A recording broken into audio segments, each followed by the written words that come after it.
नमस्कार दोस्तों। यदि आपको भी इंग्लिश वाक्य बनाने में मुश्किल होती है तो ये एपिसोड आपके लिए बहुत जरूरी है। आज हम सीखेंगे कि इंग्लिश में सही तरह से वाक्य कैसे बनते हैं।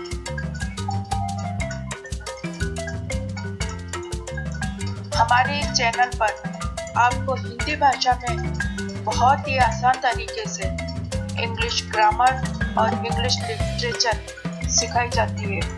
पसंद आने पर लाइक, शेयर और कमेंट अवश्य करें और हाँ, सब्सक्राइब करना ना भूलें।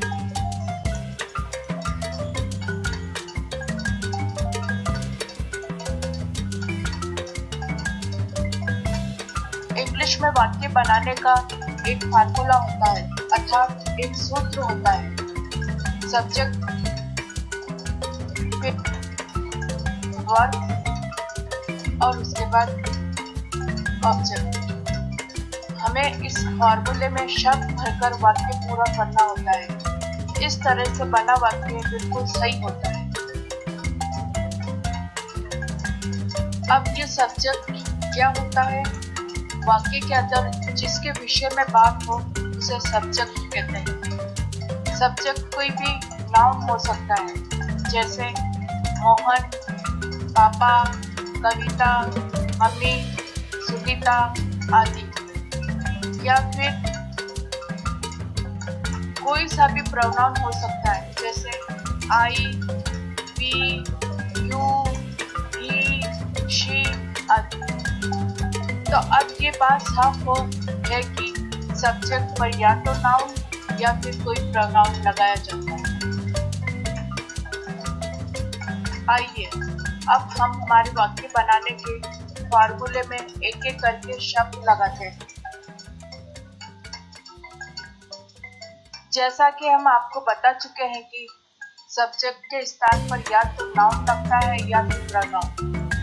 तो हम अपने सब्जेक्ट पर उदाहरण के तौर पर मोहन शब्द लगाते हैं।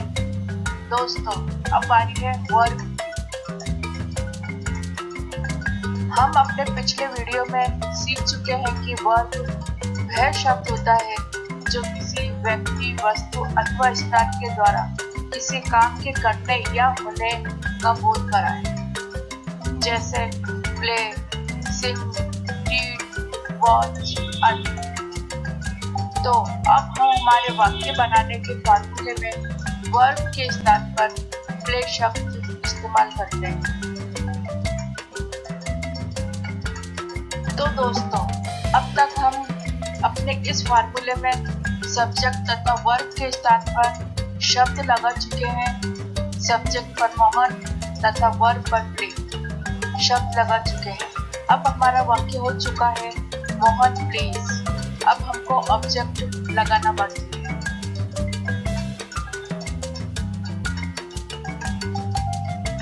दोस्तों, आपने एक बात गौर की होगी कि सवाल पूछने के लिए हम कुछ शब्दों का प्रयोग करते हैं, जैसे कब, क्यों, कहाँ, कैसे, कौन, कितने, क्या आदि आदि।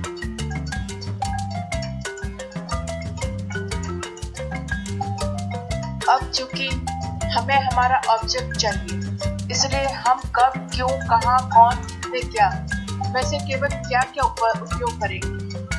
ध्यान रखना है कि वाक्य के ऑब्जेक्ट के लिए हमें केवल क्या का ही प्रयोग करना है। वाक्य का ऑब्जेक्ट पता करने के लिए हमें वर्ब के साथ क्या लगाकर सवाल पूछना है और उस सवाल का जवाब वाक्य का ऑब्जेक्ट होगा। उदाहरण के लिए मोहन प्लीज। अब हम सवाल पूछेंगे क्या खेलता है, इसका जवाब होगा फुटबॉल अथवा हॉकी अथवा किसी भी खेल का नाम, और यही जवाब इस वाक्य का ऑब्जेक्ट है। हमारे पास सब्जेक्ट मोहन है तथा वर्ब प्लीज। अब ऑब्जेक्ट पता करने के लिए हमें वर्ब के साथ क्या लगाकर सवाल पूछना। उदाहरण के लिए मोहन प्लीज। अब हम सवाल पूछेंगे क्या खेलता है? इसका जवाब होगा फुटबॉल अथवा हॉकी अथवा किसी भी खेल का नाम। और यही जवाब इस वाक्य का ऑब्जेक्ट है।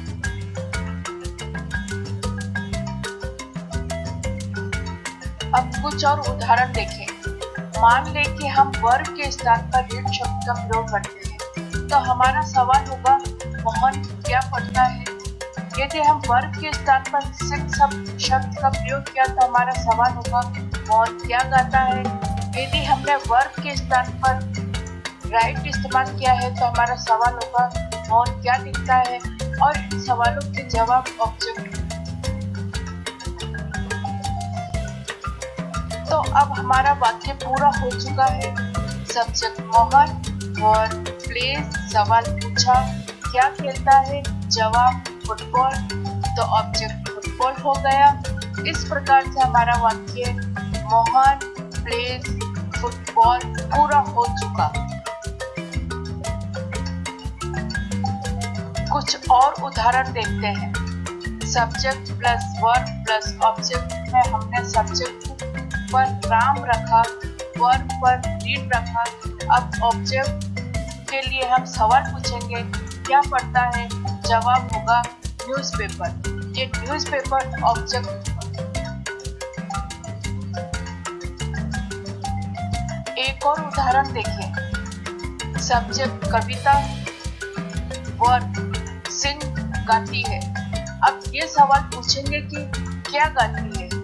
जवाब होगा भजन। ये भजन जो कि वर्ब के क्या का जवाब है? ऑब्जेक्ट होगा। तो दोस्तों देखा कितना आसान है अंग्रेजी में वाक्य बनाना। एक बार फिर से देखें कि हमारे पास एक फॉर्मूला है। Subject plus verb plus object. Subject पर किसी का भी नाम लिखा जा सकता है। वर्ब के स्थान पर हम किसी भी वर्ब को अपनी जरूरत के हिसाब से लिख सकते हैं। अब ऑब्जेक्ट पता करने के लिए वर्ब के साथ क्या लगाकर सवाल पूछें, उस सवाल का जवाब ऑब्जेक्ट।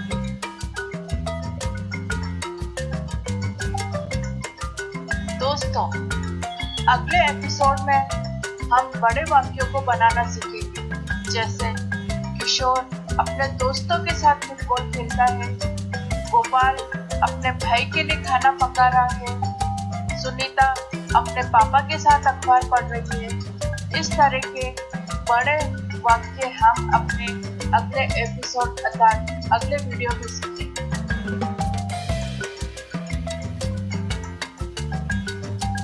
दोस्तों आपको पता है कि हम अपने इस चैनल पर बड़ी ही आसान हिंदी में अंग्रेजी व्याकरण तथा अंग्रेजी साहित्य सिखाते हैं। यदि आपको वीडियो पसंद आए तो सब्सक्राइब का लाल बटन तथा घंटी का बटन अवश्य दबाएं। लाइक, शेयर तथा कमेंट अवश्य करें।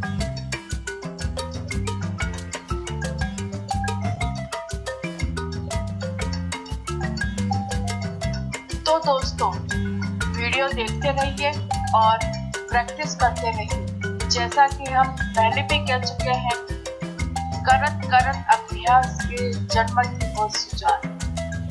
इसलिए अपना अभ्यास करते रहिए तथा कुछ परेशानी होने पर अथवा कुछ सवाल होने पर कमेंट सेक्शन में कमेंट अवश्य करें।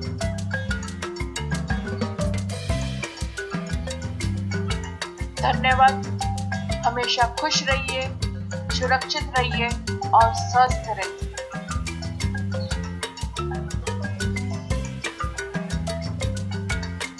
जय हिंद।